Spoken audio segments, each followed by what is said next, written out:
In this lesson, we are going to discuss reasonably foreseeable misuse. So again, this is one of the prerequisites before you start conducting the risk assessment. You basically look at your own device and you ask in what way can it be misused. Of course, there'll be multiple ways it can be misused, and you just write them out, each one in a bit of a statement. And so within the standard, then the term reasonably foreseeable misuse is in fact a defined term, which is defined as the use of a product or system in a way intended by the manufacturer, but which can result from readily predictable human behavior. Effectively, this is simply a statement or a list that we make. Now, there are two things to note here. The first one, of course, being that we should consider readily predictable human behavior from all types of users, lay people or professionals, basically any group of people that could reasonably foreseeably be seen to use the device. And the second note here is that reasonably foreseeable misuse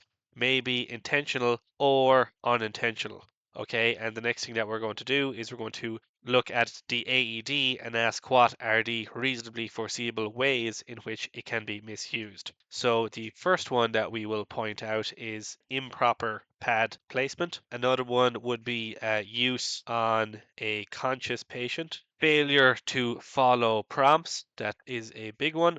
And inadequate maintenance is one as well, okay? Because this AED is going to have a certain battery life, and obviously to ensure that the battery is not fully depleted when it comes time to use it, it will have to be adequately maintained. That type of one is one you could see as intentional misuse, as a person could intentionally be lazy and not follow the maintenance instructions. Another one that we can foresee is environmental misuse. Okay, so maybe it's used in a wet location. And effectively, what we'll do with these things is we'd write them out in a statement and we'd put it in a section near the start of our risk management report. These are useful inputs to the risk management process as they help us identify risks and then kind of ask what testing should we look to do during design development to basically prove that these things are very low odds of happening. For instance, failure to follow prompts is foreshadowing that we should definitely be doing simulated use testing to verify and validate that the voice prompts do in fact guide lay people to be able to use the device in an emergency situation. Something like environmental misuse we can use as an input to say it could be used in a wet environment. Then we should